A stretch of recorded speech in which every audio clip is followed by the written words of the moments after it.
Tes. Teman-teman kedengaran suara kakak? Benar. Alhamdulillah. Baik, kita mulai ya. Bismillahirrahmanirrahim. Assalamualaikum warahmatullahi wabarakatuh. Waalaikumsalam warahmatullahi wabarakatuh. Gimana teman-teman semua di rumah kabarnya, sehat-sehat semua ya? Sehat semuanya? Alhamdulillah ya. Oke.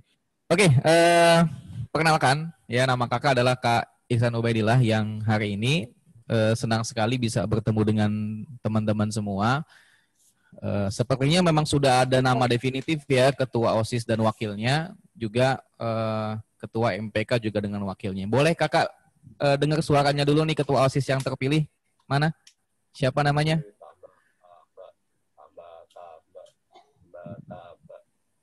Ada ketua OSISnya? Siapa? Yazid? Oh, Michael Tamba. Mana Michael Tamba?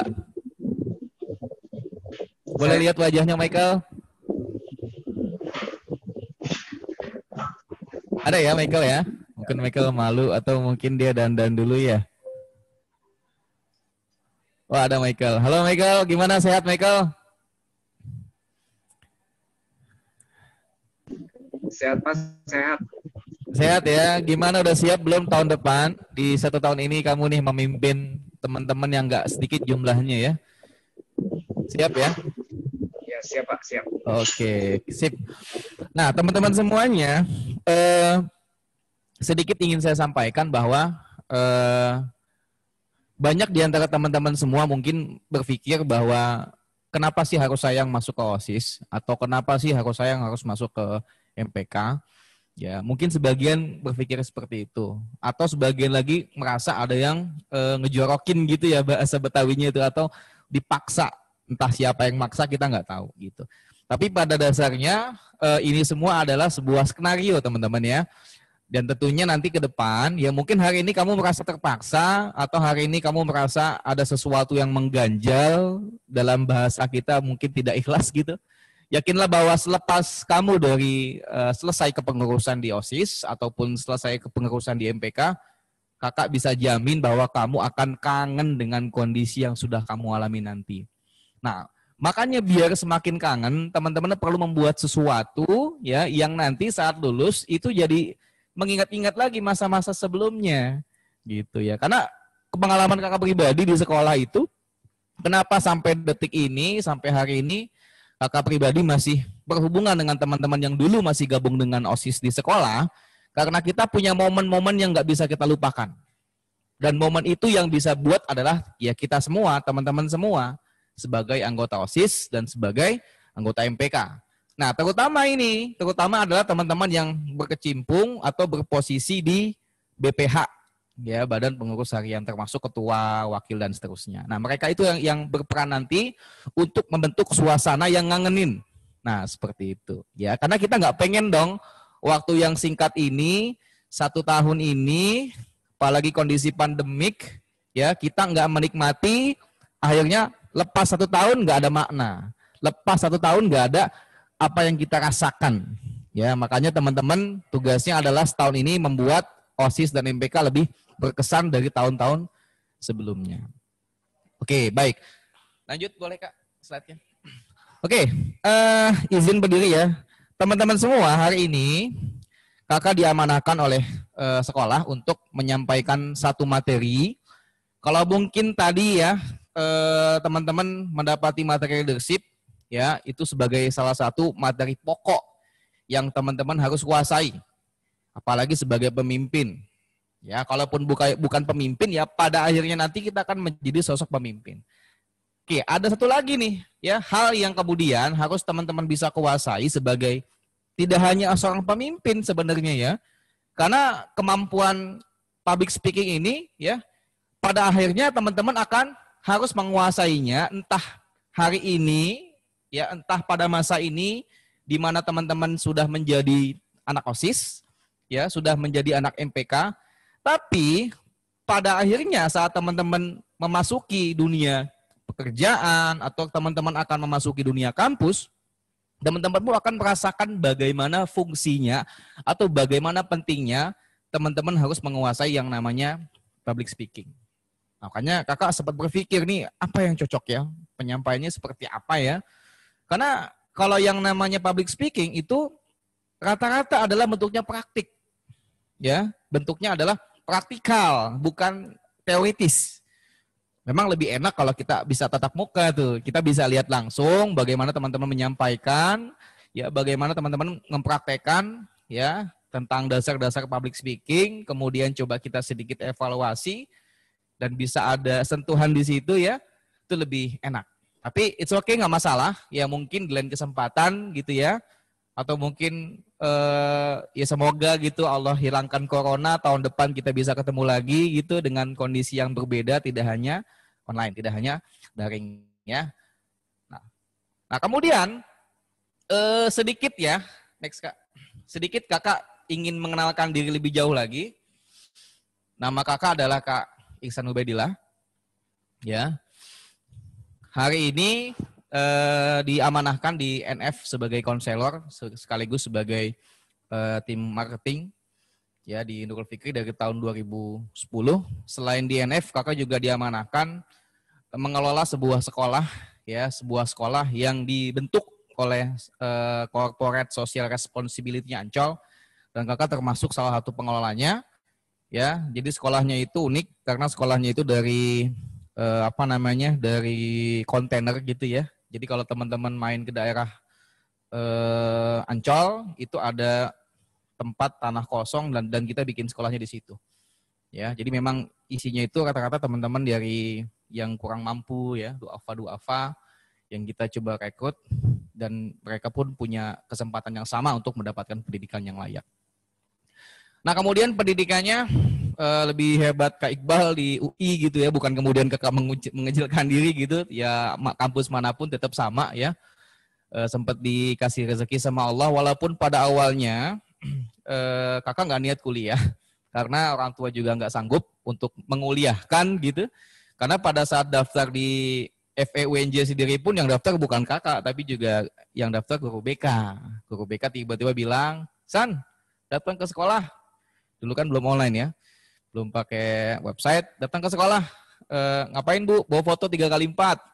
Apaan sih Bu, buat apa? Tiba-tiba dikasih formulir, dulu namanya apa ya, SPMB gitu, yang alhamdulillahnya yang milih fakultasnya pun bukan kakak, milih jurusannya bukan kakak, tapi itu rezeki dari Allah. Kemudian ya kepilih, waktu dapat juga bingung mau kemana ini, karena uang juga nggak punya ya.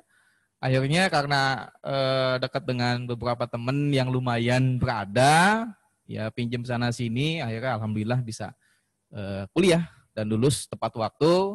Kemudian juga bisa lanjut di S2-nya UNJ juga di manajemen dan seterusnya. Oke, kemudian juga pengalaman ya teman-teman bisa lihat sendiri, kakak nggak usah bacain. Makanya hari ini kakak ingin berbagi pengalaman saja, ingin berbagi cerita, ingin berbagi banyak hal kepada teman-teman yang kebetulan ya kakak yang lahir duluan, makanya pengalamannya lebih dulu kakak yang dapat. Ya semisal teman-teman lahir duluan ya mungkin kakak ada di online di rumah gitu, dan teman-teman yang hari ini hadir di depan kamera gitu ya. Tapi kebetulan takdirnya beda, kakak duluan yang lahir dan kakak duluan yang dapat pengalaman, ya akhirnya kakak ada di sini.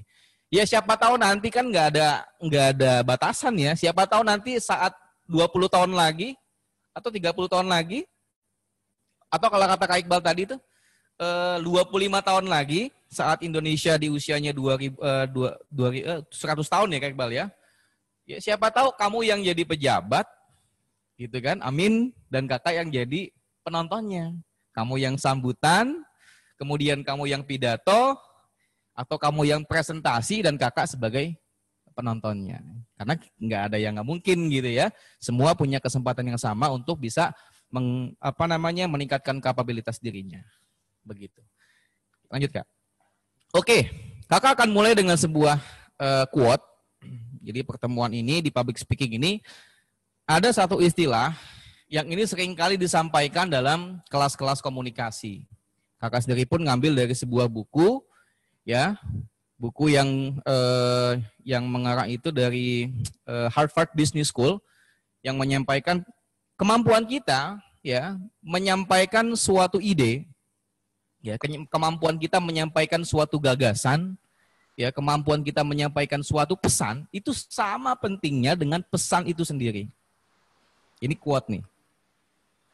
Jadi kemampuan kita menyampaikan suatu gagasan, teman-teman punya ide di pikiran kita nih, kita punya gagasan, punya pesan, punya masukan, ya. Itu bagus masukan itu, idenya bagus, ya. Kemudian saat kita menyampaikan pesan tersebut dengan cara yang salah, maka nggak akan sampai kepada si penerimanya.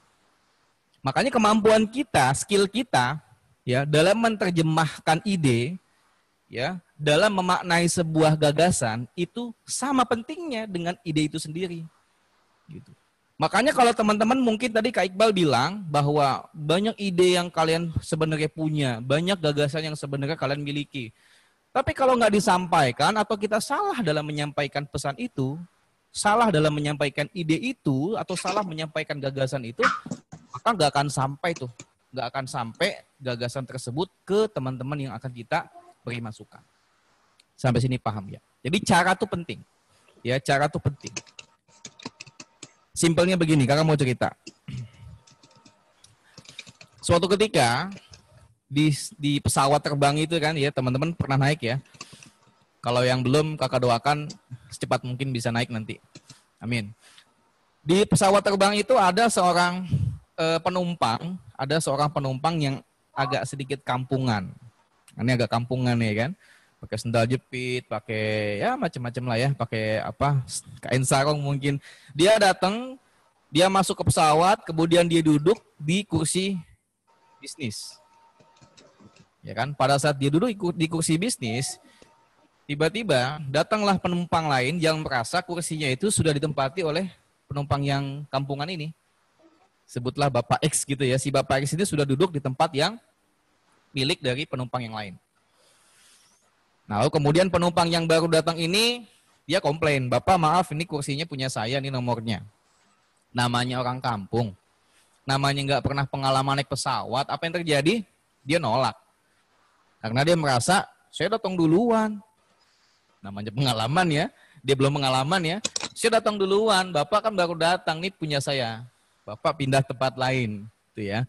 Nah, si penumpang yang pemilik bangku itu komplain dan dia bilang kepada ya pramugari. Kemudian dia bilang kronologinya seperti ini.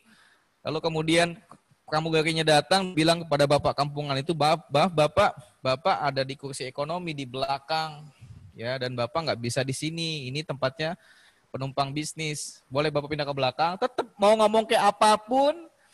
Sebanyak apapun pramugari yang mengatakan seperti itu, menjelaskan pada si bapak, tetap tuh bapak masih di tempat yang sama. Singkat cerita, ini belum bisa take off karena kondisi seperti ini. Tiba-tiba pramugarinya langsung datang ke tempat pilot dan dijelaskan kronologinya pada pilot. Nah, ada satu hal yang menarik. Tiba-tiba pilot datang dan dia membisiki tuh bapak. Dibisikin tuh bapak. Maaf bapak, saya bisikin, tiba-tiba bapaknya bangun, oh ya makasih mas. Dia pindah ke belakang, dia bawa tasnya, dia pindah ke belakang di tempat ekonomi sesuai dengan kursi yang dia sudah dapatkan. Kamu tahu apa yang dibilang? Bu Maya mungkin tahu, atau Kak Iqbal, apa yang dibilang sama pilot itu? Ya ternyata pramugari nanya, Bapak pilot, kok bisa sih kita ngomong nggak digubris sama itu bapak, tapi bapak ngomong sekali, bisikin aja. Gak sampai semenit selesai. Apa kata tuh bapak? Oh kata tuh pilot ya. Oh saya cuma bilang gini, bapak maaf, bapak tujuannya kan di Jogja. Dia mau ke Jogja nih, bapak tujuannya Jogja. Kalau yang di sini tuh ini mau ke Solo pak, bukan ke Jogja. Jogja di belakang pak. Dia pindah ke belakang karena apa? Ya cara komunikasinya beda. Kita mau maksa kayak apapun juga, kalau audiens kita seperti itu nggak akan nyambung. Jadi penting ya. Penting cara kita menyampaikan sesuatu, ya tekniknya seperti apa, penting sama pentingnya dengan ide yang juga akan kita sampaikan. Oke, lanjut. Oke, perlu dijelaskan ya, secara sederhana, ini sederhana aja. Karena banyak teman-teman yang terlalu pusing, terlalu takut dengan, public speaking ribet, segala macam. Padahal secara sederhana, teman-teman perlu tahu bahwa yang namanya public speaking itu ya hanyalah kemampuan kita ngomong di depan umum, berbicara depan umum. Mungkin teman-teman pernah merasakan kan di kelas ya saat ada teman-teman lagi diskusi tentang pelajaran, kemudian berbicara di depan teman-teman lain 5, 6, 7, 8 sampai 9, 10. Itu kan depan umum. Walaupun peserta terbatas, itu juga bagian dari public speaking. Jadi bukan kemudian teman-teman bayangkan public speaking ngomong seperti ini gitu ya, atau di depan podium ya, atau di depan panggung. Itu bagian dari public speaking, bagian dari public speaking. Atau teman-teman pernah nonton stand up comedy, ya, itu juga bagian dari public speaking. Itu secara sederhana. Ya, secara sederhana adalah menyampaikan gagasan kita, menyampaikan sesuatu, ya, menyampaikan materi di depan umum. Makanya bisa berupa pidato, ya, sambutan, ya, presentasi dan lain sebagainya, termasuk diskusi, ya.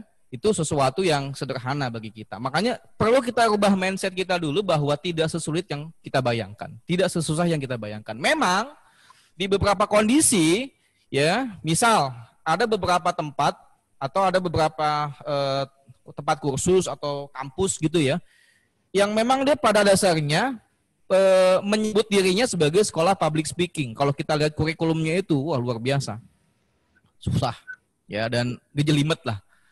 Dan mahal, ya, mahal banget.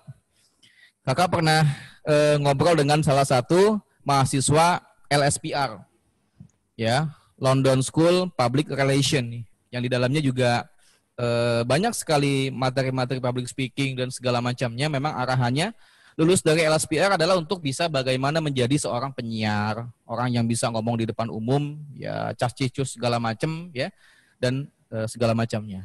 Kakak tanya, berapa bayarannya? Ya, kalau di jumlah itu bisa jadi 10 kali bayaran kakak waktu kuliah. Itu paling minimal.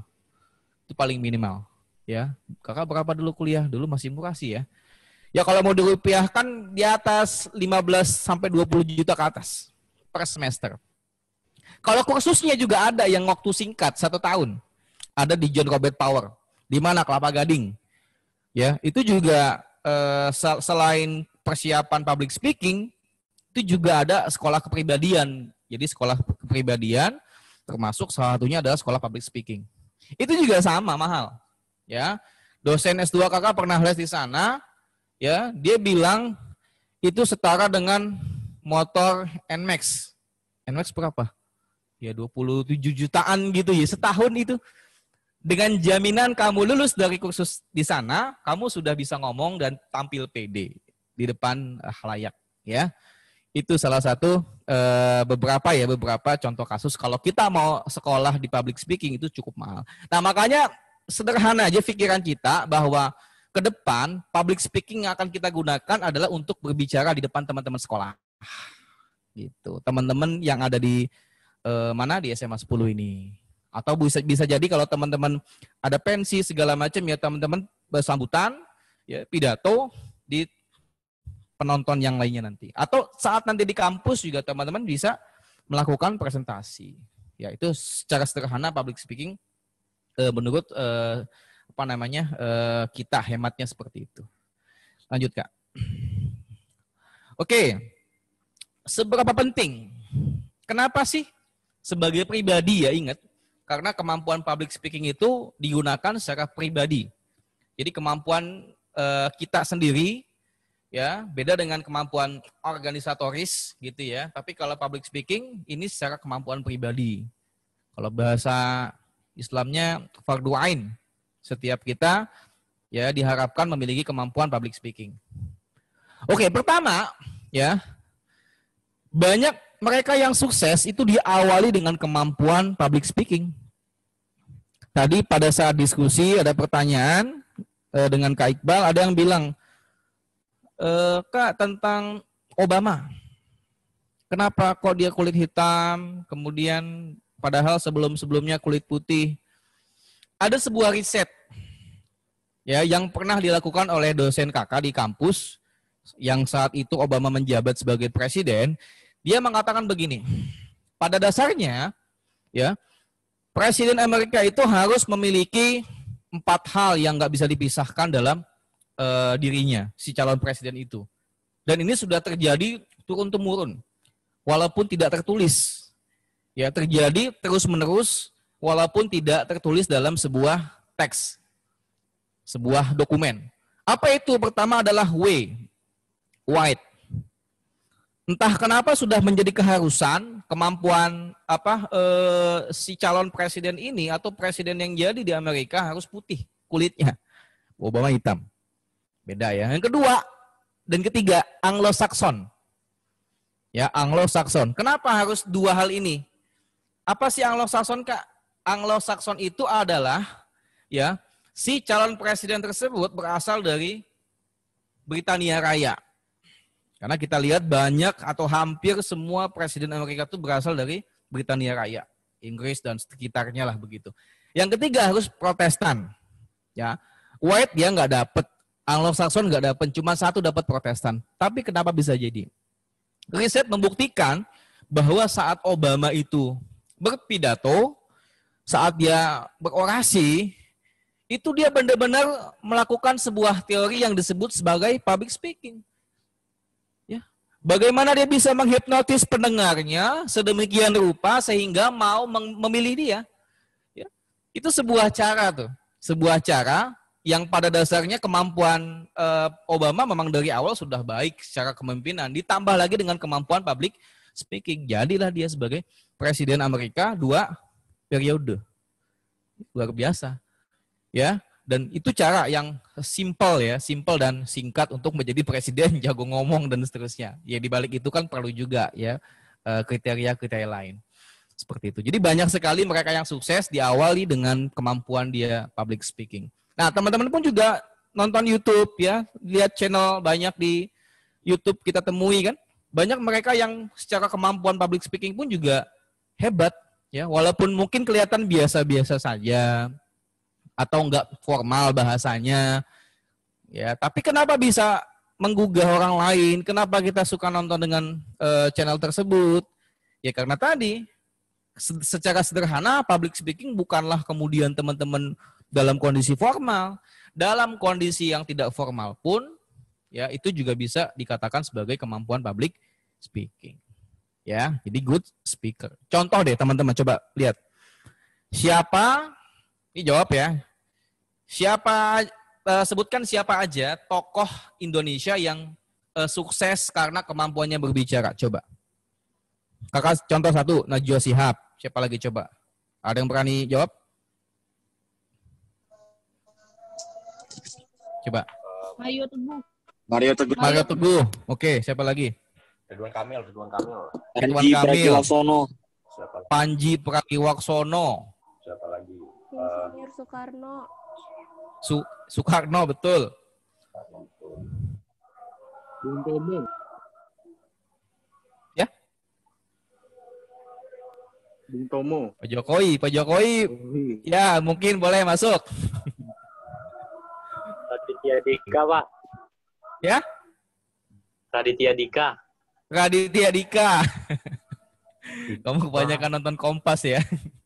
Oke, dan banyak lagi lainnya ya. Ya termasuk tuh mereka tokoh-tokoh yang ada di para komika-komika itu, salah satunya ya, kemampuan yang digunakan adalah kemampuan public speaking. Cuman memang dalam kondisi yang tidak formal. Ya ada sih beberapa contoh kakak sebut. Sadana Agung, itu kan salah satu komika dari Jawa Timur yang punya kemampuan public speaking cukup baik. Ya pembahasannya pun juga baik. Bahasa yang dia pakai pun juga bahasa-bahasa formal. Kalau pengen tahu nanti Google aja atau buka di YouTube Sadana Agung ya, di Suca 4 atau Suca 5 kakak lupa. Suci ya, stand up comedy Indonesia Metro TV Kompas TV gitu. Oke. Nah, selain itu ya kemampuan yang harus kita miliki dari public speaking karena kondisi hari ini zaman dan teknologi sudah menuntut kita seperti itu. Ya, zamannya beda dengan zaman sebelum mungkin zaman nenek kita. Nah, zaman hari ini di mana teman-teman harus bisa tampil di depan umum gitu, ya. Yang memungkinkan teman-teman juga harus punya kemampuan public speaking gitu. Termasuk nih dalam kondisi online, ya teknologi, ya nge-zoom gitu. Kan nggak bisa lagi dengan tulisan gitu, ya. perlu dengan kemampuan kita berbicara di depan umum. Oke, yang ketiga, profesi.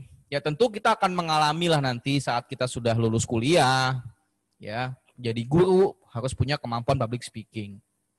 Jadi siapapun ya, termasuk teman-teman sekiranya dapat amanah di rumah sebagai ketua RW mungkin ya, atau ketua RT, ya bisa jadi nanti saat ada event-event tertentu yang harus teman-teman sambutan, ya kalian harus bisa.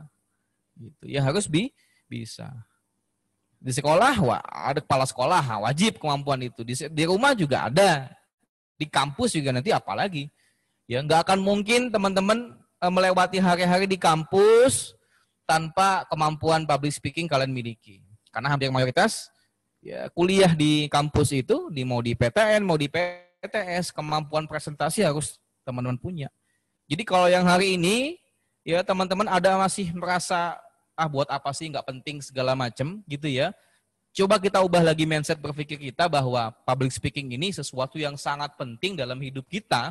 Kalaupun nggak kepake hari ini, maka di kemudian hari teman-teman akan dapat menggunakannya ya dalam kondisi yang memang benar-benar tepat, gitu ya. Jadi akan kepake di kemudian hari seperti itu. Yang keempat, persaingan, ya persaingan jelas. Ini Indonesia termasuk negara yang perlu meningkatkan, tadi kalau Kak Iqbal bilang SDM-nya. Karena apa? Karena salah satu modal dari yang namanya public speaking adalah rasa percaya diri. Ya, teman-teman berdiri di hadapan publik itu kalau nggak pede susah. Nah, mohon maaf teman-teman, ya. Boleh Kakak survei lah, boleh teman-teman survei. Kakak pernah dapat informasi juga bahwa anak Indonesia atau pelajar Indonesia dalam hal percaya diri itu agak kurang. Betul Bu Maya? Di sekolah coba saat gurunya menerangkan siapa yang mau maju ke depan, padahal dia tahu sebenarnya. Dia tahu. Ya, dia tahu bahwa jawabannya itu ini, cuman dia nggak pede, nggak mau maju. Ada rasa takut gitu, dia ya takut salah, takut dicengin sama temen. Padahal dia pede. Ya. Dia sanggup. Giliran temannya yang maju, ada yang maju yang lain, kemudian dia jawabannya betul, di belakang dia gerutu kan. Gue juga jawabannya itu tuh. Betul nggak begitu? Ya, pasti teman-teman pernah merasakan. Nah, persaingan ini penting, rasa pede ini penting dalam persaingan. Ya, kemampuan public speaking ini penting dalam persaingan. Teman-teman perlu tahu, ya, di Thailand, ini ada salah satu pengajar Nurul Fikri yang dia itu ngajar bahasa Indonesia, tapi bukan di Indonesia, tapi di Thailand, di Bangkok. Ada nih. Kakak sempat penasaran, kok bisa sih ngajar bahasa Indonesia cuma di Bangkok, di Thailand. Kakak tanya sama beliau, waktu dia sempat liburan ke sini, tanya, kenapa kok di sana ada pelajaran bahasa Indonesia? Dia bilang, ini persaingan. Kemampuan orang Thailand itu untuk bahasa Inggris, ya sebagian besar nggak usah diragukan lagi, nggak perlu diragukan lagi. Kemampuannya udah luar biasa. Malaysia juga sudah luar biasa. Kemampuan dia berbahasa Inggris sudah digojlok, sudah dilatih dari TK. Indonesia, mohon maaf, gitu. Makanya mungkin dia saking merasanya, ditambah lagi dengan pangsa pasar yang besar di Indonesia, wah kayaknya perlu nih kita ekspansi ke Indonesia, dan cara yang dia lakukan adalah kuasai bahasanya. Jadi persaingan penting teman-teman. Sehebat apa kita? Sekuat apa kita nanti dalam persaingan dan bisa teman-teman persiapkan dari hari ini. Kita nggak pengen dong sebagai pribumi kemudian datanglah orang-orang asing bekerja, ya kemudian mencari nafkah, malah kita yang kalah. Malah kita yang tersingkirkan. Jangan sampai seperti itu. Ya, dan teman-teman harus mengerti dan harus paham bahwa mungkin bisa jadi 10 tahun mendatang atau 20 tahun mendatang gitu. Ya, saat teman-teman sudah lulus dari kuliah, ya, kemudian bekerja atau melamar kerja, teman-teman jangan kaget kalau sebelah teman-teman tuh dari Jepang gitu kan, interview di Astra dari Jepang sebelahnya, kemudian di sebelahnya lagi dari Korea, opa-opa gitu. Ada Nobita, Doraemon interview gitu, kita nggak akan terpikirkan sebelumnya, tapi itu akan terjadi teman-teman. Ya, persaingan akan terjadi. Dan hendaknya kita mempersiapkan dari hari ini, jangan lengah, jangan berleha-leha. ya. Dan insya Allah ada usaha maka akan hasilnya pun akan juga maksimal. Lanjut Kak Iqbal. Oke, ada sebuah riset yang dilakukan oleh salah satu kampus Universitas Nebraska. Kalau kakak nggak salah baca itu namanya Profesor Mariana mengatakan rasa takut ya atau bahasa kita glossophobia itu adalah rasa takut yang disamakan dengan takut-takut yang seperti takut setan gitu ya. Risetnya gini. Apa saja hal yang membuat manusia takut dalam hidupnya? Dan ternyata setelah disurvei, ini glossophobia, rasa takut di depan umum, rasa takut berbicara di publik, itu menempati posisi nomor 1. Gitu loh. Jadi ternyata memang ini sesuatu yang perlu diperbaiki. Takut ngomong depan umum itu adalah salah satu penyakit yang nomor 1. Ya memang takut itu wajar ya. Ya, takut dia merisetnya takut tampil depan umum, kemudian dia takut makhluk halus, takut gelap, takut sepi, bahkan takut mati, ada yang takut miskin. Dari sekian banyak ternyata cukup tinggi ya, 75%. Orang itu rata-rata mengalami glossophobia. Kita nggak tahu teman-teman seperti itu nggak. Terlihat ya, rasa takut itu terlihat dari saat dia diminta maju ke depan, lalu kemudian dia bahasa kita demam panggung gitu, ya gemeteran, susah bicara, kemudian sebagian kita keringetan, ya. Memang ada caranya ya seperti itu, caranya bagaimana biar nggak gemeteran segala macam, ya. Lalu kemudian diakhiri dengan tangisan, mungkin nggak mau turun ke bawah panggung dan seterusnya. Jadi ini penting untuk kita kuasai rasa takut ini, karena kan rasa takut itu dari hati ya. Dari hati, kemudian dari pikiran. Kenapa bisa takut dia maju ke depan? Bisa jadi karena dia berpikir tentang sesuatu yang menakutkan di otaknya. Diminta maju ke depan, ngomong di depan podium, dia takut karena khawatir. Kekhawatiran yang terfikirkan dalam benaknya itu takut dia dihina, ya kemudian takut dia nanti diejek sama di depan anak kecil yang kenapa dia nggak takut saat diminta maju ke panggung. Banyak loh teman-teman. Orang dewasa diminta maju ke panggung, wah dia nggak berani. Tapi banyak anak kecil di TK-TK mungkin gitu ya, sebagian adik-adik kita itu diminta maju ke depan, dia berani. Gitu. Ini jadi pertanyaan nih, ya jangan-jangan keberanian dia itu karena mungkin dia nggak mikir macam-macam. Nggak banyak yang dia pikirin, pokoknya maju ke depan atau jangan-jangan diiming-imingi. Kenapa dia mau maju ke depan? Karena diiming-imingi. Dia pikir tuh iming-iming tuh. Maju ke depan masih oke, dia maju karena yang dia pikirkan bukan rasa takut itu. Yang dia pikirkan adalah hadiahnya, iming-imingnya. Toh kenapa nggak kita coba itu? Walaupun nggak ada mengiming-imingi, maju ke depan, cuma berpikir maju ke depan nanti bisa dilihat sama kepala sekolah, nilai jadi bagus gitu. Bisa jadi ya, kita nggak tahu ya. Tapi tentu ada manfaatnya. Ada manfaatnya. Ya. Jadi jangan banyak berpikir yang negatif, kemudian sampai kita nggak mau maju ke atas panggung, nggak mau di depan. Makanya kalau kakak pribadi itu punya satu filosofi. Kalau kita takut dengan sesuatu karena pikiran, jadilah orang gila. Kenapa orang gila? Orang gila itu rasa takutnya udah nggak ada. Kenapa? Nggak banyak mikir. Mungkin karena nggak berpikir gitu kan. Termasuk sakit ya. Sakitnya kita itu bukan hanya karena fisik tapi karena mikir. Gitu loh. Gugupnya kita karena mikir, bukan karena fisik. Gitu loh. Orang gila minum air comberan kenapa bisa sehat-sehat aja? Nggak dipikirin tuh asal minum dari mana gitu ya. Pernah lihat ya teman-teman ya. Pernah lihat lah. Dia makan bekas orang gitu, udah dulu-mutan dimakan sama dia itu nggak sakit, sehat-sehat aja. Ya kan? Nggak pernah kamu lihat orang gila kesakitan gitu, jarang kan dia. Karena mungkin dia nggak berpikir, nggak banyak pikiran gitu loh. Akhirnya dia sehat-sehat aja. Mau nyebrang jalan gitu, ya udah santai aja, nggak nengok kiri kanan. Kalau itu beda ya. Banyak kita yang nyebrang jalan, kemudian di depan, kiri kanan banyak mobil, nggak jadi lagi, gitu kan. Orang gila santai aja. Udah, namanya orang gila nggak banyak mikir. Ya, seperti itu. Ya, itu filosofi apa ya? Ya sekedarnya aja lah ya, jangan dipraktekkan juga. Lanjut Kak Iqbal. Nah, ada satu fakta dan mitos. Nih kakak bikin slide ini untuk ditebak ya. Ada yang mengatakan begini, kemampuan bicara di depan umum hanya karena bakat. Fakta apa mitos? Jawab. Mitos. Mitos.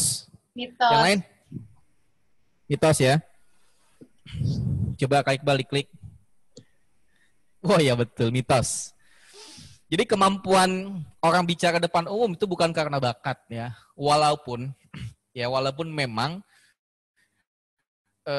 ada dalam sebuah teori Howard Gardner itu multiple intelligence, setiap orang itu bisa jadi punya satu kemampuan cerdas di linguistik ya. Verbal linguistik itu kemampuan bicara, kemampuan berbahasa itu ada satu bagian yang manusia miliki itu. Dominan pada bagian itu. Tapi tidak kemudian yang tidak punya kemampuan linguistik, tidak punya kecerdasan linguistik, dia nggak bisa ngomong depan umum, tuh enggak. Ya. Mungkin bisa jadi saat mereka punya kemampuan kecerdasan linguistik, ya, verbal linguistik, saat dia mencoba atau saat dia berusaha berbicara depan umum lebih mudah. Bisa jadi lebih mudah. Tapi belum tentu bisa lebih baik. Gitu ya. Nah, sedangkan yang bisa jadi orang nggak punya kemampuan atau nggak punya bakat itu, tapi dia latih sebenarnya, dia latih semaksimal mungkin, bisa jadi jauh lebih unggul, jauh lebih hebat daripada mereka yang punya bakat cerdas linguistik. Jadi semua bisa bisa diusahakan. Ya, jadi ini sebuah mitos, jangan percaya dengan hal itu. Lanjut Kak. Oke. Kemudian tadi di awal juga di materi pertama Kak Iqbal sudah mengatakan pada kita ya, bahwa segala sesuatunya itu perlu direncanakan. Ya, perlu dipersiapkan sematang mungkin, perlu dibikin mungkin checklist gitu apa yang belum kita lakukan dan seterusnya, termasuk dalam public speaking. Ya. Termasuk kenapa orang bisa gugup ketika maju ke depan karena dia nggak punya persiapan. Ya. Jadi orang yang bisa gemetar di atas panggung itu karena dia nggak punya persiapan. Tapi ada Kak, ya, seorang yang saya kenal nih Kak, dia maju ke atas panggung, persiapan nggak persiapi bisa lancar. Bukan dia nggak persiapan, dia persiapan tetap. Ya, persiapannya apa? Persiapannya nggak pada saat itu, tapi karena udah terbiasa, ya sudah sering melakukan itu persiapan yang dilakukan. Bagi yang sudah expert, bagi yang sudah sering bicara depan umum, ya singkat aja persiapannya dengan ya bismillah naik ke atas panggung. Tapi bagi kita, ya bagi teman-teman mungkin ya yang tidak terlalu sering bicara depan umum atau ya teman-teman miliki masih sedikit, kosakatanya masih sedikit, ya butuh persiapan. Kalau perlu bikin teks. Ya kalau perlu bikin tulisan. Ya, jadi perlu ada persiapan sematang mungkin sebelum kita action. Seperti itu ya. Kalau nggak ada persiapan maju ke depan ya nanti malah ambiar. Jadi perlu ditulis ya dan seterusnya. Lanjut Kak. Oke, adapun persiapan yang teman-teman harus lakukan dalam public speaking, pertama mental. Nah, ini yang seringkali susah ya. Dari awal dia merasa nggak pede, ya akhirnya dia jadi nggak berani untuk maju ke atas panggung. Ya. Nah, mental ini termasuk ya gimana caranya kita bisa lebih awal mengetahui audiens. Termasuk ya persiapan mental itu juga persiapan kita bisa tahu lebih dulu nih sebelum kita naik ke atas panggung, sebelum kita bicara depan umum, kita perlu tahu dulu audiens kita siapa. Ya, punya latar belakang dari mana? Secara pendidikan misalkan, ya.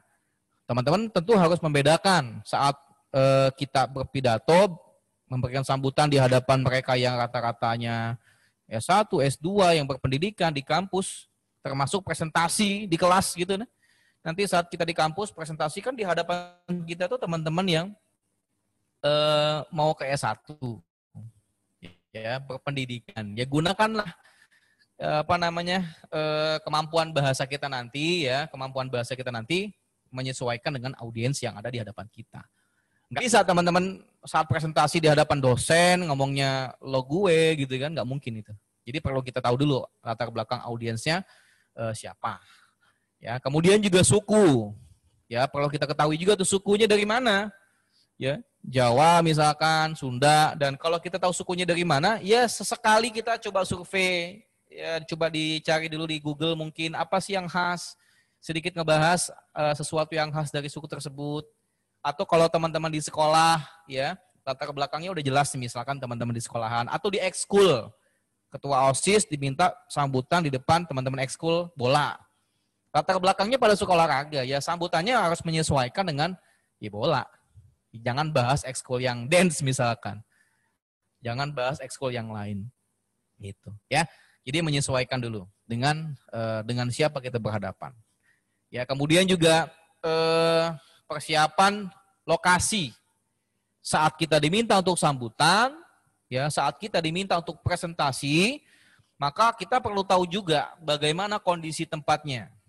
Ya, apakah kita menggunakan mikrofon atau hanya sekedar sarasehan, lesehan begitu ya, atau sekedar panel gitu, atau yang lainnya. Karena memang ini juga sangat menentukan dalam penyampaian materi, ya, dalam penyampaian isi sambutan yang akan kita lakukan. Gitu. Kalau misalkan sambutannya acaranya itu di di lapangan atau di saat kita mau outbound, ya sesuaikan. Pasti nggak ada mic, mungkin ada toa. Ya sampaikanlah ya sesuai dengan kondisi yang ada. Jangan terlalu lama. Jangan terlalu lama gitu. Ya, yang penting isinya bisa dapat. Ya. Tuh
Aku lapar.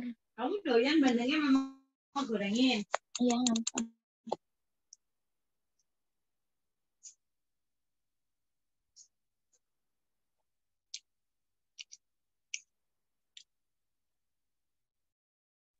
Siapa itu yang lapar?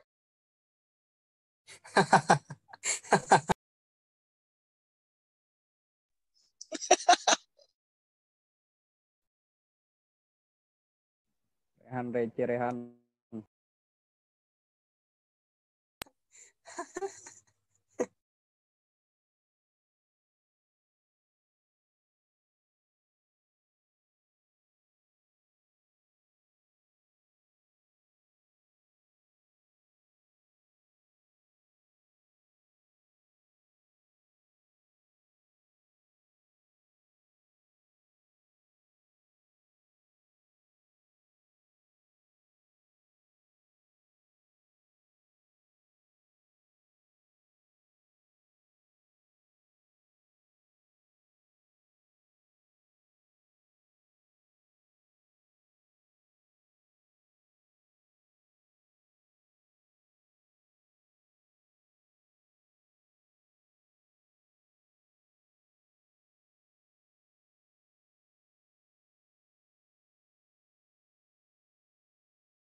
Jaringannya ngilang ya, Tam?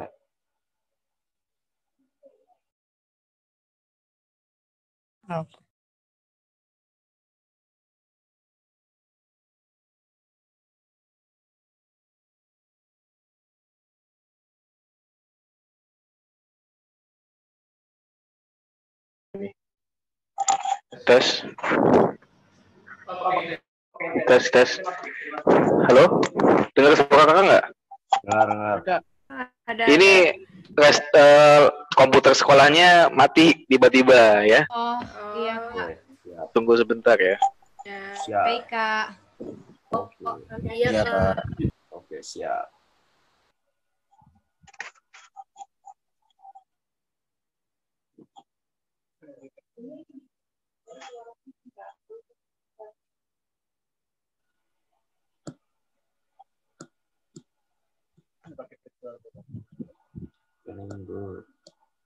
Saya. Halo? Dengeran ya? Ya. Jadi pakai handphone aja ini, nggak apa-apa. Terima kasih, Kak Iqbal. Sampai mana teman-teman tadi? Sampai itu ya, fakta dan mitos ya? Iya. Iya. Iya. Boleh Kak Iqbal di slide-nya?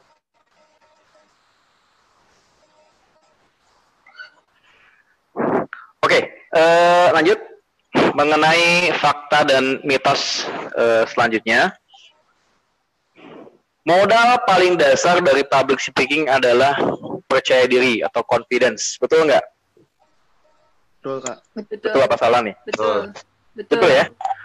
Karena percaya diri itu merupakan modal yang cukup besar ya saat kita maju di hadapan publik. Ya, percuma teman-teman udah baca materi segala macam, tapi ada rasa takut, ada rasa nggak pede saat tampil di depan umum, maka itu akan jadi sia-sia. Jadi kalau kita sudah menghafal segala macam isi atau konten, kemudian tampil di depan umum, itu dengan tidak pede, secara otomatis biasanya apa yang sudah kita hafal, materi yang sudah kita pelajari sebelumnya, itu biasanya akan hilang. Itu dalam psikologi biasa. Dalam psikologi biasa. Ya, makanya kadang-kadang sekalipun kita belum menyiapkan materi, kemudian kita diminta tampil di depan umum, bicara depan umum, tapi punya rasa confidence, ya, kita bisa mengulang lagi tuh teori atau isi-isi materi yang pernah kita sampaikan, ya, di tempat yang akan kita sambutan. Jadi ini penting banget yang namanya percaya diri, atau penting banget yang namanya confidence. Lanjut, Kak Iqbal. Ada yang sudah kita. Oke, fakta mitos lainnya. Ya, biasanya akan hilang. 10 detik pertama menjadi bagian yang spesial dalam public speaking, betul nggak? Kita belum menyiapkan materi yang sudah kita pelajari sebelumnya. 10 detik pertama adalah menjadi bagian yang spesial dalam public speaking. Ya, makanya kadang-kadang betul. Betul nggak sih? Betul ya? Baik, nah, fakta, karena memang ini adalah waktu di mana teman-teman sudah mulai menyesuaikan diri. Ya, ini 5-10 detik adalah waktu di mana teman-teman sudah mulai menguasai panggung. Nah, saat detik-detik yang seperti ini teman-teman gagal menguasai panggung dan menguasai diri, maka detik-detik yang lainnya akan berjalan dengan absurd, nggak jelas. Ya, kalimat yang keluarnya mulai ngasal, intonasinya mulai aneh, ya, kemudian juga teman-teman juga ngeblank dan seterusnya. Jadi manfaatkanlah waktu detik-detik pertama dalam penampilan dalam public speaking di panggung, ya, dengan maksimal, dengan penguasaan yang hebat dari teman-teman. Nah, makanya butuh latihan. Nah, enak nih kalau kita bisa ketemu, kita bisa minta tolong siapa sampelnya maju ke depan, kita liatin tuh detik pertama seperti apa, gugup atau tidak. Nah, kalau yang biasa awal memuncul udah bisa menguasai keadaan, bisa menguasai panggung, seterusnya dia akan merasa enjoy, ya. Jadi enjoy itu bisa terbentuk manakala kita bisa menikmati pada awal-awal kita maju ke depan. Kalau udah nggak menikmati, udah merasa nggak nyaman dengan kondisi yang ada, ya seterusnya akan beda deh nanti, gitu ya. Lanjut, Kak Iqbal. Oke, tips. Ini tips ya, karena bentuknya adalah praktek, ya. Tipsnya ada beberapa tips yang akan teman-teman dapatkan. Bagaimana caranya membuka presentasi ataupun sambutan yang asik, ya, bukan yang bagus ya, atau bukan yang wah, tapi yang asik. Karena kakak pribadi melihatnya, ya pada akhirnya teman-teman akan mendapati pengalaman baru dalam bicara depan umum di hadapan teman-teman OSIS misalkan, atau di teman-teman yang satu angkatan atau satu sekolah, ya. Dan ini juga bisa menjadi satu solusi nantinya kalau teman-teman bisa berhadapan dengan latar belakang apapun, ya, ini bisa kita lakukan. Oke, pertama, yang penting buat kita saat tampil depan umum adalah jangan lupa ucapkan salam sesuai dengan keyakinan kita masing-masing. Ya, bisa assalamualaikum gitu ya, atau mungkin selamat pagi, atau ketemu dengan teman-teman yang agak sedikit gaul ya di depan kelas atau di depan tempat nanti rapat OSIS, ya bisa pakai hi bro, hi guys gitu ya, dan seterusnya. Menyesuaikan aja. Ya, ini hal yang cukup penting, dan first impression kelihatan pada saat kita menyampaikan salam di awal, itu orang sudah bisa melihat seberapa semangat kita dalam menyampaikan pesan, ya, seberapa penting isi dari materi kita. Itu bisa terlihat dari salam yang pertama kali kita ucapkan, ya, di depan panggung ataupun di depan tempat-tempat yang lain seperti itu. Lanjut, Kak Iqbal. Nah, kemudian ini penting karena seringkali kita melihat, ya, beberapa kasus ada orang yang sambutan pembicara ataupun siapa gitu ya, dia dari awal datang, pada saat di awal dia bicara sudah muncul hal negatif. Ya, beberapa kasus kakak pernah berhadapan dengan satu pembicara yang awal dia datang di atas panggung udah tiba-tiba bilang, tolong yang megang handphonenya disimpan dulu atau dimatikan dulu, ya. itu sebenarnya ada tujuan baik ya, tujuannya baik untuk tidak kita fokus pada handphone, mungkin metodenya, ya, atau dengan lelucon bisa jadi kan, ya, dengan lelucon, dengan candaan, dengan joke yang akhirnya isi dari pesan itu ya matiin handphone, gitu ya. Bisa dengan cerita gitu ya. Waktu itu saya ketemu teman bla bla segala macam yang pada akhirnya bisa tujuannya adalah mematikan handphone. Atau ini sering juga kita lihat nih ya. Tolong yang di belakang jangan berisik, jangan ribut. Kalau ribut sini sama saya gitu, jangan ya. Kalau ribut silakan keluar. Jangan. Adanya dia di depan kita itu kan tujuannya untuk melihat kita, untuk memperhatikan kita ya. Saat kita usir dia keluar, kemudian dia bilang, oke Kak, saya keluar. Siapa yang mau nemen kamu? Gitu loh. Nah, makanya perlu satu kondisi, satu cara ya, bagaimana bisa mendiamkan. Biasa kalau dalam teori-teori pendidikan kan, ada beberapa cara tuh ya. Ini kelas lagi rame, kemudian kita diam sejenak, ya sunyi. Lama-lama kan diam tuh. Daripada kita geblok-blok meja, misalkan begitu. Atau, speakernya kita pukul-pukul, terus kita maksa mereka untuk diam, ya mungkin diam, nanti Pak Dera akan diam. Cuma bisa jadi ada perasaan gak ikhlas, ya apaan sih, gitu ya. Apalagi teman sebaya kita, gitu ya. Apalagi dia merasa dia lebih hebat daripada kita, itu lebih susah lagi nanti untuk dia mendapatkan pesan yang kita sampaikan. Ya. Oke, lanjut Kak. Yang ketiga, ya. Perlu menyampaikan maksud dan tujuan. Teman-teman maju depan panggung, ya, perkenalkan saya dari ini nama saya siapa, sampaikan pesan-pesan maksud dan tujuan kita. Ya kalimatnya contohnya yang ada di layar ya. Saya kelas ini dengan rasa hormat, mohon maaf gitu ya, dan seterusnya. Atau bahasa lainnya di 10 menit ke depan, ya saya akan menyampaikan ini ya, dan seterusnya. Jadi perlu menyampaikan tujuan dulu. Biar dia ngelihat kita maju ke depan tuh ngapain sih gitu ya. Biar lebih jelas. Lanjut. Yang keempat. Ya perlu dengan melontarkan pertanyaan pada audiens. Bisa nanya kabar. Ya apa kabarnya. Atau dengan pantun kan ada tuh. Ya. Teman-teman bisa searching di Google. Atau teman-teman bisa buat sendiri. Saat menyampaikan pantun. Ya nanyain kabar dengan lagu mungkin. Dengan pantun dan seterusnya. Ya, atau bisa nanya siapa yang dapat ini, siapa yang tinggal di tempat yang paling jauh gitu ya. Siapa yang macam-macam ya. Itu bisa kita praktekkan nanti. Lanjut. Kelima. Nah, memulai dengan kisah. Kayak tadi Kakak di awal, mulai dengan satu kisah. Ya, kisah tentang pilot ya, dalam sebuah pesawat ada orang kampung dan seterusnya. Nah, itu biasanya pertama bisa memecah suasana. Ya, yang kedua bisa jadi itu juga menjadi bagian pengantar materi. Ya, kalau misalkan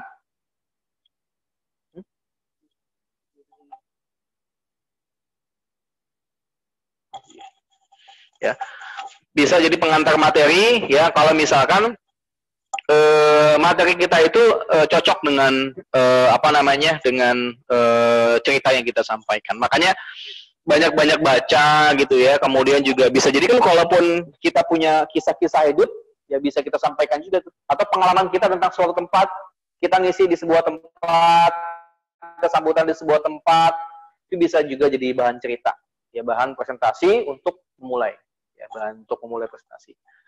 Lanjut, Kak Iqbal. Yang keenam, ya memulai presentasi atau memulai sambutan dengan sebuah fakta. Nah, kalau fakta, pada akhirnya kita perlu nyari dulu di Google, ya searching dulu di di internet tentang fakta-fakta yang apa yang akan disampaikan. Contoh misalkan di sini tentang data kementerian, ya mengenai pekerja di tahun sekian. Teman-teman sambutan di depan anak-anak di ekskul silat atau ekskul taekwondo, ya cari data taekwondo seperti ini seperti itu. Nah, jadi ini bisa jadi pembuka juga dalam proses penyampaian sambutan atau penyampaian presentasi. Lanjut. Nah, itu ya, tadi ada 6 hal yang perlu kita persiapkan dalam memulai atau membuka presentasi, ya ataupun sambutan atau pidato. Oke, fakta dan mitos lagi. Ya. Public speaking yang baik tidak menggunakan lembar teks. Betul apa enggak? Betul apa salah? Betul. Betul apa salah? Betul. Betul. Betul. Coba Kak, diklik Kak. Mitos. Boleh kok pakai teks. Boleh. Kamu pernah lihat pejabat pidato pakai teks ya? Pakai teks. Kenal. Iya. Pak Jokowi juga pidato pakai teks. Gitu. Pak Anies bukannya kemudian dia nggak pakai teks, dia pakai teks, cuma kan jarang dilihat teksnya sebagai pengingat. Ya, karena kan setiap manusia itu punya kemampuan mengingat yang berbeda-beda. Saat kita punya kemampuan mengingat yang hebat, ya silahkan kalau memang kita nyaman dengan tidak menggunakan teks. Tapi pada saat kemampuan mengingat kita lemah, ya bisa kita menggunakan teks dalam sambutan, ya dalam pidato, gitu. Atau terakhir tuh, kamu nonton nggak kemarin di TV ada satu duta Indonesia di PBB, ya yang saat Indonesia itu diserang oleh negara Vanuatu. Nonton ya. Itu kan ada satu perwakilan Indonesia namanya Sylvia Pasaribu, itu juga dia orang komunikasi Unpad, S2-nya juga di Australia dalam hal komunikasi. Dia pun masih menggunakan teks. Ya bukan kemudian dia nggak sanggup untuk tidak menggunakan teks, tapi dia sebagai bentuk mengingat apa yang ingin dia katakan. Atau bagi kita kan kadang berbicara dengan terstruktur agak susah. Ya, teks itu fungsinya adalah salah satunya berbicara untuk membuat apa yang kita bicarakan terstruktur sesuai dengan urutannya. Itu kalau memang kita tidak bisa atau tidak mampu mengingat dengan baik. Jadi masih dibolehkan ya berbicara dengan teks. Lanjut, Kak Iqbal. Oke, tadi mengenai awal atau memulai. Kemudian yang selanjutnya tips isi materi. Ini nggak banyak. Lanjut, Kak Iqbal. Nah, saat menyampaikan materi penting bagi kita untuk memahami. Ya, pemahaman dalam isi itu penting. Yang awal kakak bilang nggak mungkin kita bicara sesuatu yang kita nggak tahu. Gitu, makanya perlu persiapan. Kedua juga perlu bagi kita untuk melakukan improvisasi. Maksudnya apa? Materi yang kita akan sampaikan itu jangan materi itu saja. Kalau kita mengaitkan dengan materi-materi yang lain, gitu, ya. Ya misalkan tentang sambutan di teman-teman yang ekskulnya silat, ya bisa kita ambil materi-materi lain yang pasti berhubungan, ya tapi tidak selalu berhubungan dengan silat. Ya misalkan data-data yang lain gitu. Ya, itu bisa kita pakai juga. Ya. Yang kedua, oke, pemilihan kata yang tepat. Ya, pemilihan kata yang tepat ini bisa kita lakukan kalau kita bisa mengenal siapa audiens kita. Kalau kita nggak kenal audiens kita susah untuk mengatakan sesuatu, ya. Kemudian kata yang kita pilih seperti apa, karena kita nggak tahu siapa audiens kita. Kalau kita berhadapan dengan audiens yang intelek, ya gunakan kalimat-kalimat intelek, gunakan kata-kata yang ya agak melangit lah gitu. Tapi kalau kita berhadapan dengan teman-teman kita di kelas, ya gunakan bahasa-bahasa mereka, ya. Tapi yang sopan gitu kan, jangan ada kalimat-kalimat dulu kan yang anjay lah segala macam nasubillah ya. Jangan ada kalimat-kalimat yang kayak begitu. Berhadapan dengan anak SMP, gunakan kalimat-kalimat atau kata-kata yang sesuai dengan mereka. Ketemu dengan anak SD juga sama, ya. Gunakan kata-kata yang sesuai dengan apa yang sering dia ucapkan, apa yang sering dia katakan buat kita. Ya. Jadi ini bisa lebih ngena gitu ya. Lanjut. Oke, storytelling. Nah, dalam penyampaian isi dan materi pun kita perlu bercerita. Jadi tidak semua bentuknya adalah poin per poin, tapi kita ceritakan apa yang pernah kita rasakan, ya, pengalaman apa yang kita alami, gitu, atau kisah orang lain yang bisa kita jadikan sebagai cerita. Wah, itu lebih senang mendengar kita dengan bentuk cerita daripada mendengar kita dalam bentuk kalimat-kalimat poin per poin, gitu. Karena dari cerita itu bisa kita ambil hikmah, ya, bisa kita ambil pelajaran, Bagi yang muslim mungkin kenapa dalam Quran isinya itu mayoritas adalah sebuah kisah, karena orang itu biasanya lebih nyaman, lebih enak ya membaca sebuah cerita daripada poin per poin. Ya, lebih enak kita baca sebuah cerita. Kenapa anak kecil suka dongeng? Karena pada dasarnya setiap manusia itu suka dengan cerita. Ya, bercerita yang banyak tentang isi materi yang kita yang kita sampaikan. Gitu. Lanjut. 4 penting nih, menghargai lawan bicara. Ya, di hadapan siapapun kita nanti jangan pernah meremehkan. Jangan pernah merasa kita lebih hebat, apalagi menggurui gitu ya. Jangan sampai, karena jangan-jangan mungkin kita merasa, wah gue di depan panggung nih, gue ketua OSIS nih, lo yang di bawah sini biasa-biasa aja. Ya jangan-jangan nanti di kemudian hari, saat apa yang kamu katakan pada mereka, penonton kamu, pada audiens kamu, dan kemudian menyakiti hati mereka, dia jadi apatis dengan kamu.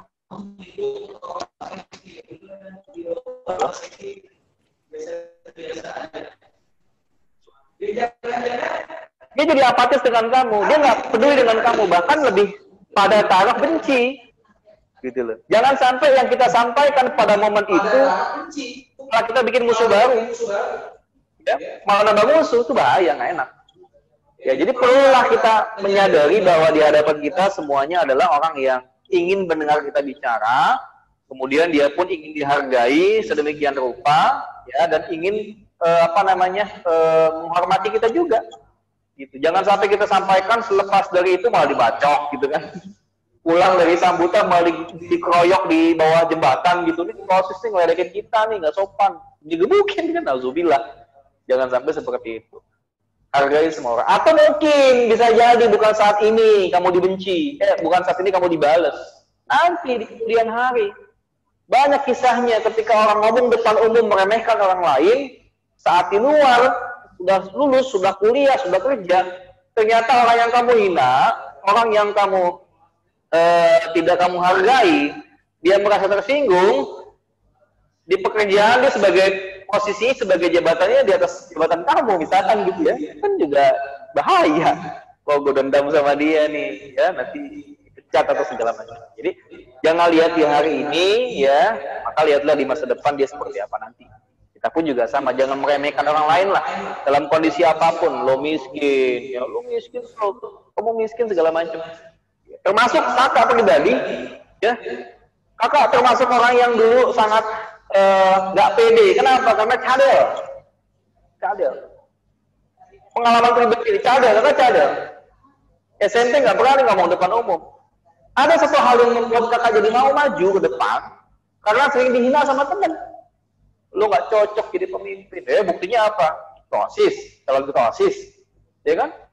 Lu nggak cocok cadel lah ngomong. Kakak kalau ngomong tuh waktu SMP, waktu SMA, sering dihina, diledekin sama temen.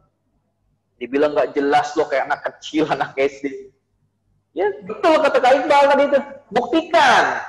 Alhamdulillah di SMP udah mulai menjabat jadi OSIS, kemudian di SMA juga sama, sempat jadi calon ketua OSIS walaupun akhirnya ngundurin diri. Ya. Di kampus jadi ketua BEM, ya wajib bagi ketua BEM untuk bisa bicara depan umum, nggak mungkin enggak. Ya, lepas kampus mau lulus jadi salah satu koordinator FSLDK nasional, levelnya bukan lagi kampus tapi sudah nasional, dan itu penting buat kita, ya, itu penting buat kita. Jangan pernah meremehkan orang lain. Lanjut Kak Iqbal. Nah, yang kelima, intermezzo. Nah, intermezzo ini tidak hanya games gitu ya, apalagi online begini kan nggak mungkin kamu main ice breaking. Bisa dengan lagu gitu ya.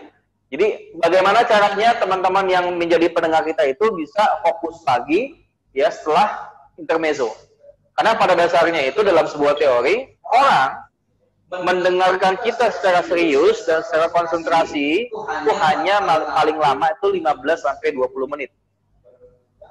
Ya, jadi teman-teman mendengar orang bicara biasanya itu paling lama ya 20 menit, 15 menit. Makanya butuh yang namanya interaksi. Intermezzo bisa interaksi. Tadi kalau kakak pakainya fakta dan mitos. Teman-teman jawab. Ya, kalau ketemu nanti kita ada games, ada simulasi dan banyak lainnya. Jadi teman-teman perlu bikin itu. Kalau waktu durasinya lama, kalau durasi cuma 2 menit, 5 menit, ya nggak usah banyak-banyak. Nggak perlu teman-teman bikin speaking tuh. Ya nggak perlu bikin kegiatan-kegiatan yang memakan waktu, itu nggak perlu. Lanjut. Dan santun dan tidak menggurui. Ya, ini juga sebagai adat ketimuran, kita penting untuk bersopan santun dalam menyampaikan materi ataupun isi yang kita lakukan nanti, yang kita sampaikan pada audiens kita. Dan tidak menggurui, tidak boleh merasa paling hebat di depan. Ya, bisa jadi kemampuan kita ini nggak ada apa-apanya dibandingkan teman-teman kita yang melihat. Bisa jadi di antara kita, ya saat kita ngomong depan umum tentang ini itu, ternyata ilmunya lebih banyak, buku yang dia baca lebih banyak. Ya, jadi jangan sampai kita kesannya menggurui, ngajarin orang lain. Seperti itu. Lanjut, Kak. Oke, tahapan terakhir, ini penutup. Ya, bagaimana cara kita menutup presentasi ataupun sambutan. Karena dari awal dibuka sudah, memberikan kesan, kemudian presentasi isi pun ngasih kesan juga, tapi kalau penutupnya jelek, nggak asik. Kita lihat, pertama adalah lanjut Kak, mohon maaf.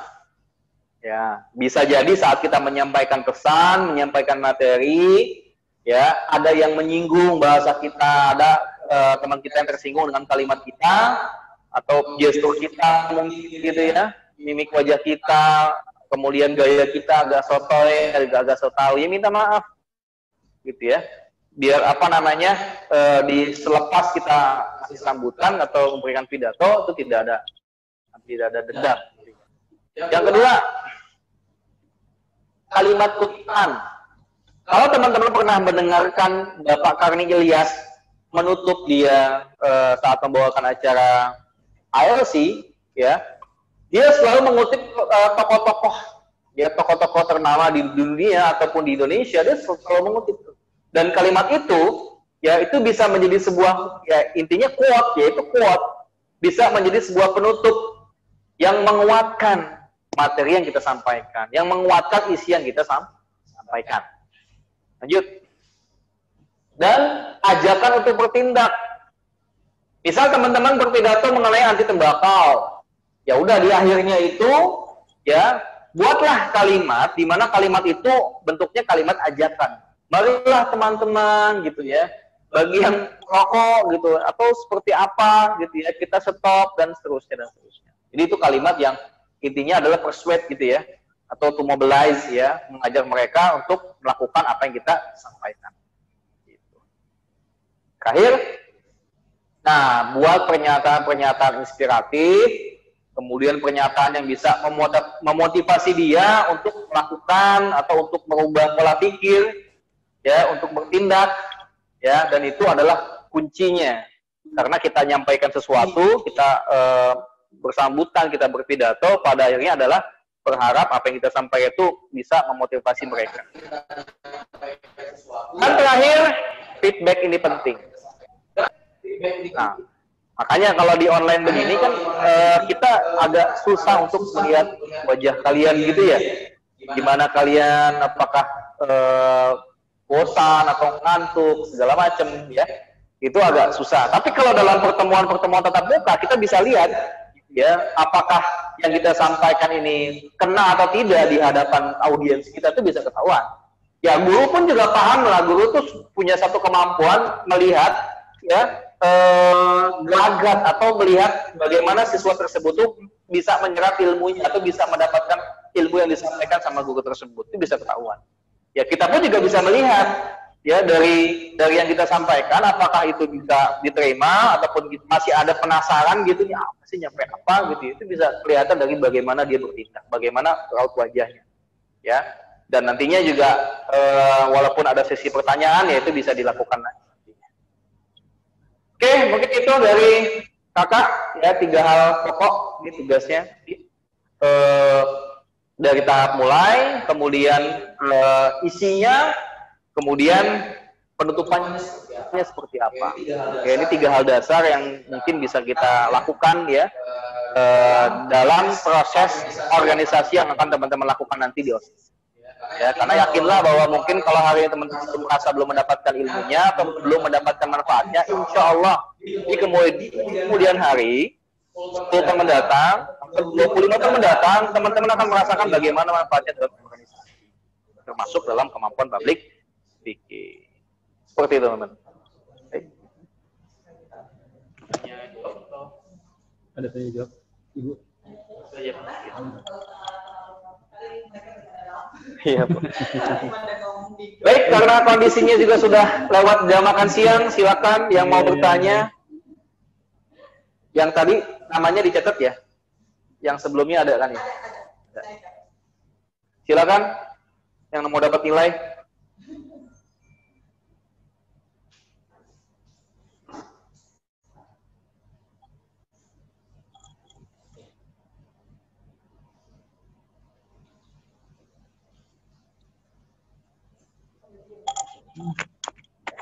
Dicek juga Pak.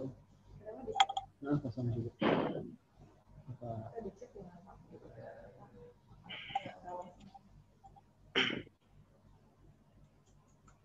Ada yang ingin bertanya?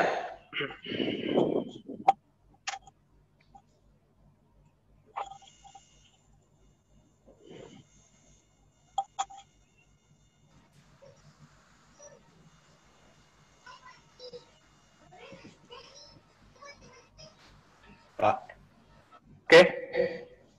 cara untuk ngasah skill public speaking yang efektif itu kayak gimana? Apakah Oke. kayak ngomong depan kaca bakal ngaruh gitu? Zidane ya? Ya. Oke, ada pertanyaan dari Zidan Datayu. Kak, gimana caranya mengasah kemampuan public speaking? Ya, jadi karena ini adalah sebuah skill yang praktek, ya, yang perlu kita praktekkan, ya. Yang bisa kita lakukan untuk meningkatkannya adalah jam terbang.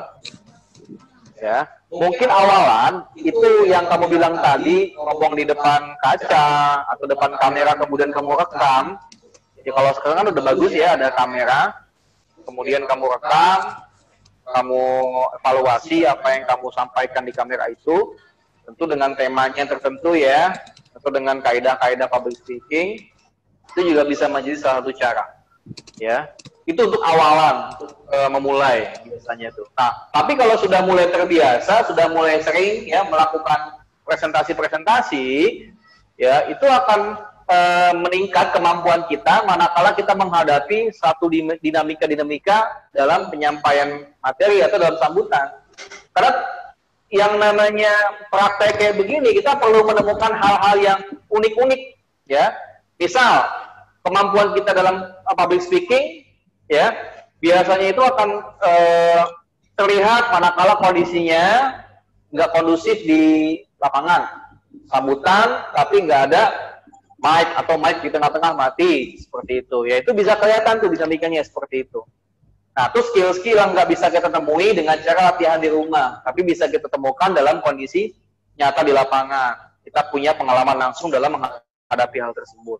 Jadi intinya untuk semakin meningkatkan kemampuan public speaking, selain kita coba-coba di rumah dengan cara yang kamu sebutkan tadi atau dengan kamera kamu rekam, ya cara lainnya adalah latih kemampuan kamu itu di depan umum, benar-benar praktek, benar-benar berusaha untuk ya minimal kamu bikinlah kelompok kecil, ya bikin kelompok kecil, kemudian masing-masing teman-teman kamu menyampaikan di depan teman-teman yang lainnya dengan materi yang sudah kamu persiapkan, itu juga salah satu cara. Kakak pribadi dulu, ya sebelum kepilih jadi ketua BEM, itu sempat berusaha tuh gimana caranya biar lancar, kamu depan dosen, depan rektor, dekan dan segala macamnya. Ya caranya adalah ya begitu, dia berusaha ngumpulin teman-teman yang mau kita ajak ngomong, dia rapat, kita ngomong apa aja, ya dengan kaidah-kaidah public speaking, dan lama-lama juga terbiasa kok, ya seperti itu ya. Jadi menambah jam terbang, dan jangan pernah malu, jangan pernah takut saat kamu dimintai untuk maju ke depan panggung, gitu. Jelas? Oke. Zidan? Ya, udah. Siapa? Ada lagi? Ini ada pertanyaan, Kak, bagaimana ya kalau kita sudah berusaha pede bicara depan kerumunan, tapi sang audiens tuh mudah sekali merasa jenuh, begitu Kak? Apa yang harus kita lakukan? Kenapa mereka jenuh? Karena kita merasanya di hadapan mereka nggak menarik gitu ya. Dan kita perlu cari tahu sebenarnya yang bikin nggak menarik itu apa. Nah, kadang-kadang saya pribadi suka ngajak temen ya dalam saat ketika saya presentasi. Dan saya minta evaluasi dari teman saya itu. Bahkan, kenapa sih kok teman-teman nggak ngeliatin gua, nggak ngeliatin saya waktu saya pidato, waktu saya sambutan, atau saya presentasi. Nah, teman kita itu yang akan bantu kita untuk mengevaluasi diri. Gitu. Jadi siapapun audiens kita, ketika kita melihat dia itu jenuh, ya karena ada sesuatu yang nggak dia suka pada kita. Dan kita tahunya dari mana? Kalau kita nggak bisa menilai pada saat kita menyampaikan, karena kan kita fokus tuh dengan materi, ya, kemudian kita nggak perhatikan mereka, pokoknya asik dengan ingat-ingat materi yang mau kita sampaikan, ya kita coba ajak teman kita untuk bisa mengevaluasi kita. Dan akhirnya, kalau udah ketahuan apa yang salah pada diri kita, bisa kita perbaiki ya di kesempatan yang lain. Seperti itu. Ya. Mungkin sudah satu jam lebih ya. Sudah waktunya sudah lewat dan teman-teman juga mau makan siang juga nanti sakit ya. Dari kakak cukup sekian ya. Terima kasih banyak kepada Bu Maya dan Bapak siapa namanya Pak? Pak Danu ya. Dan teman-teman semuanya atas waktunya yang sudah teman-teman berikan dan semoga ini menjadi sebuah langkah baik untuk SMA 10 menjadi sekolah yang terkenal dan OSIS pun jadi jauh lebih baik dari sebelum-sebelumnya. Baik, makasih. Assalamualaikum warahmatullahi wabarakatuh. Waalaikumsalam Waalaikumsalam warahmatullahi wabarakatuh. Waalaikumsalam warahmatullahi wabarakatuh. Terima kasih Kak Ihsan. Hari ini kita pematerinya semuanya artis ya. Yang satu Kak Iqbal, yang satu Kak Ihsan. Kalau Kak Ihsan itu artis dari Malaysia.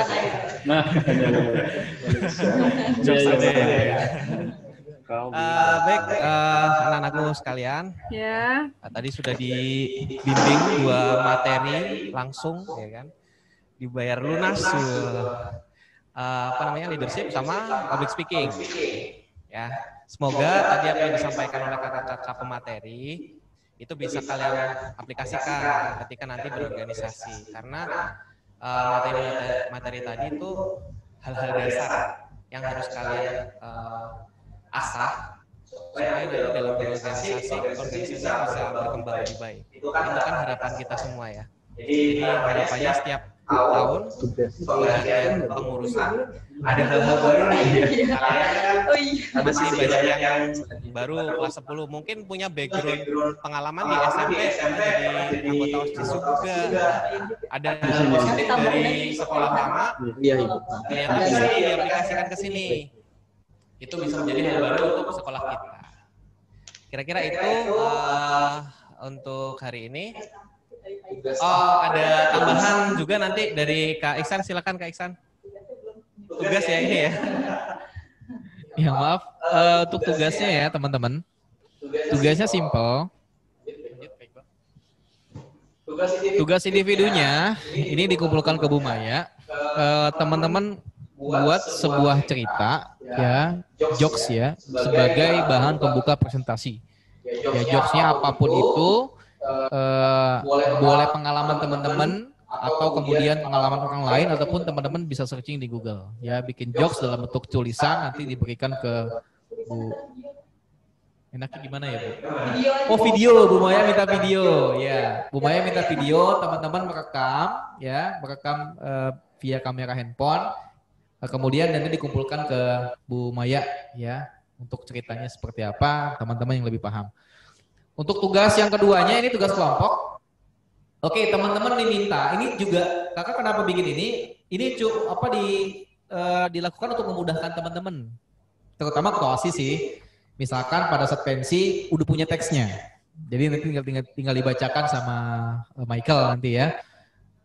Ini ada satu tema di tiap kelompok dan teman-teman buat teks sambutan acara ataupun pidato yang berhubungan dengan tema-tema tersebut. Kelompok 1 temanya pensi, bikin teks sambutan acara ya yang berhubungan dengan tema pensi. 2 dan seterusnya bikin teks sambutan acara yang sesuai dengan tema-tema tersebut. Ya, jadi ini juga bisa memudahkan teman-teman dalam proses organisasi teman-teman di OSIS nanti. Jadi udah lengkap tuh nanti. Sambutan ini udah ada teksnya. Sambutan udah teksnya, tinggal dihafalkan. Itu ya. Dikumpulkan juga dalam bentuk tulisan, disampaikan juga ke Bu Maya. Ya, seperti itu. Makasih. Assalamualaikum. Terima kasih Kak. Tugasnya cukup menarik ya. Ini kebetulan anak-anak kita itu anak-anak stand up comedian semua. Apalagi Michael Tambet sama Yazid ya, punya podcast lagi. Iya, tapi ngobrolnya udah kayak itu, Tonight Show. Oke, mungkin itu jadi challenge buat kalian ya, untuk yang mungkin biasanya kalian suka serius sekali kan, sekarang nulis jokes. Ya, moga-moga nanti jokesnya lucu ya kan. Oh, dan nah ada videonya juga supaya nanti kita bisa melihat kira-kira manusia terlucu di SMA 10 itu siapa nih. Ya. Oke, kira-kira itu dulu ya yang bisa kita sampaikan. Kemudian kegiatannya setelah ini kalian bisa istirahat, sholat, makan. Ya.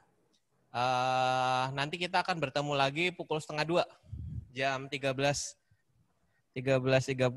Sekarang kan jam 1 ya, kurang 10 menit di jam saya. Jadi nanti silakan kalian menyesuaikan diri, 1:30 on time kita mulai supaya nanti selesainya juga lebih cepat. Itu ya. Ada yang mau ditanyakan?